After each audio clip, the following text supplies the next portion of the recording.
To open the Pages panel, visit the Home menu and click Pages. This is where you create the structure of your site by adding and arranging pages. Use this panel to add new pages, move pages around your navigation, check page settings, and delete pages.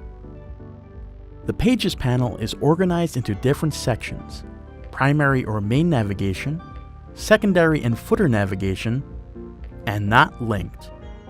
You will see a house icon appear next to the page currently set as your home page, and you can change which page is your home page by visiting the settings menu of any page.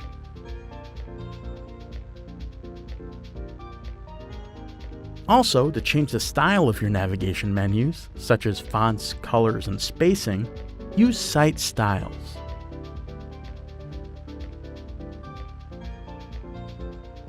Secondary and footer navigation create additional menus separate from the primary navigation.